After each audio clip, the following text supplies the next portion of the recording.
There's a brother named Tauqir Tox Sharif. I mean, everybody's been talking about this, and this issue has come to highlight just because of our brother Omar Issa that we know very well. May Allah bless him. But basically, what's happened, bro? This is a brother that sacrificed his life living in the UK to travel to Syria and to work as a charity worker to help these orphan kids, to help the community all around. And what has happened is that, bro, he's been obviously arrested and he's put into prison.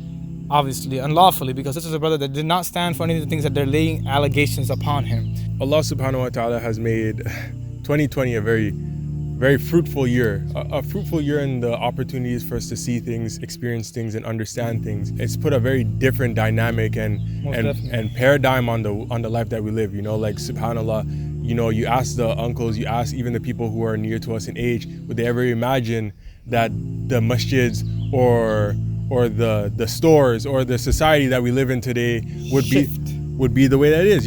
It's completely shifted, where it was funny because our parents wanted us to stay in when we could go out. Now we have to stay in when we want to go out. Wow. Like subhanallah, it's just so interesting. But we add that on to the reality that like mashallah, when we look at our brother Tox over here, he went to Syria to help these orphans who actually are, they're in a land of oppression. They're in a land where they're being oppressed not only by the people who for some reason find that they need to be the targets and the play toys of them for their weapons that they use to cause only destruction. There's no creation in it. There's no goodness in that which they do and which they continue to fight for. They're destroying families. They're destroying lives. They're destroying the perspectives of people who want to have the best perspectives of people.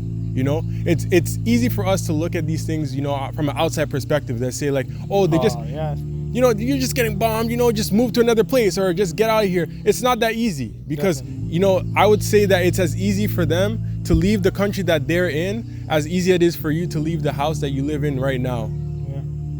Imagine trying to leave your mom and leave your parents and leave your family and leave your friends and people that the area that and move to a completely different area. Exactly. You would never even think about it, but we think that this is the easiest thing for them because they're being attacked. We look at our brother Tox, he went and he tried to help these people, and not even the people, he tried to help very small children who have lost their parents, who have lost their families. And the thing that I find subhanallah so heart-wrenching about it is that we don't for some reason find a level of approaching ourselves that we should actually spread this message, bring it to the forefront, bring it to an opportunity for us to continue pushing. There are a lot of things that are happening in our day and age which we are very vocal about, but some of these things we let get swept under the rug. For what reason? And there's certain priorities that you give over others, like we were talking about before. Obviously, with all due respect, we're giving priority to things that actually, they may be good. You have a little laugh and everything, a little meme here and there, but in reality, they do not weigh as much as importance as other news. We shun the truth and we like the falsehood. So in this case, there are certain videos out there that have gone viral. Certain people that have been in these videos have now been known throughout the ummah. But what happens is when there's a reality of the situation, when there's something so deep, even with the ijaz, what happened, right? What happens is we always want to look at the negative. Oh, that guy was mentally ill. Oh, he was a mental case. Even with this brother. Oh, this brother, why did he go to Syria? He should have just lived in the UK. You always find excuses rather than actually find a solution for the brother. What we can do, make dua. What we can do, look at the good. This guy actually wanted to help the orphans. But nah, man. You know what? This guy, he did that, the other, and now he got what he deserved. I mean, why do you go there in the first place? We always look at the negative of the news. We always try to see what the major media is saying, what these people are saying, the allegations they're laying on him, and we try to run with that. But in reality, bro, they're telling you 1,000 lies mixed up with one truth. And how are you going to take their word? Like, I don't understand what the people, wallahi al-azim, bro, we have to become more smart. Even with Brother Tox, if it was another brother who was just a bit more richer or just a bit more, who just had a bit more, what do you call power and influence, what happened is, this thing would be blown over proportion. But this guy, apparently, he decided to turn his back on the West. He decided to turn his back and this, that, the other. So we defamed the brother.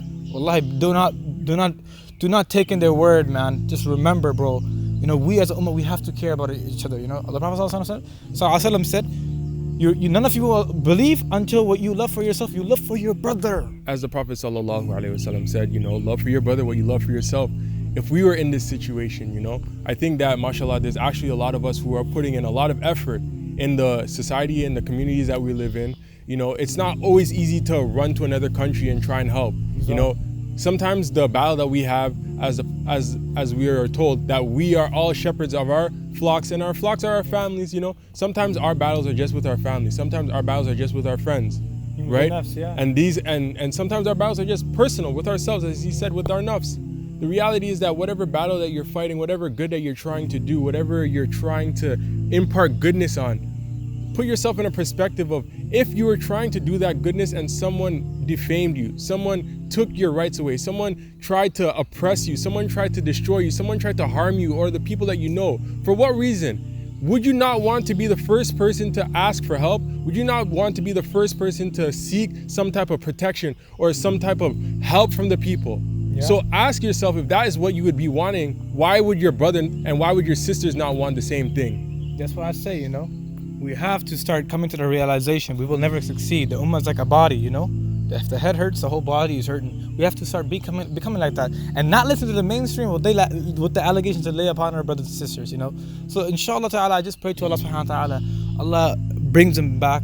Allah subhanahu wa ta'ala releases them from prison, and all those who have been wrongfully put in prison. Because we know what the 4 imams, they were also in prison, wrongfully in prison, but what happened is they always stood for the justice. May Allah subhanahu wa ta'ala allow him to keep standing for justice, and may Allah subhanahu wa ta'ala free him and allow him to come back to his family, and also keep on the hard work he's been doing, the good work he's doing. Jazakallah khair, and keep making dua, man. And yeah, man, anything you want to say, Kevin? Yeah, mashallah, and don't forget, you know, you're blessed, I'm blessed, and we all blessed, inshallah ta'ala. Make dua, man. Assalamu alaikum. Peace be upon you.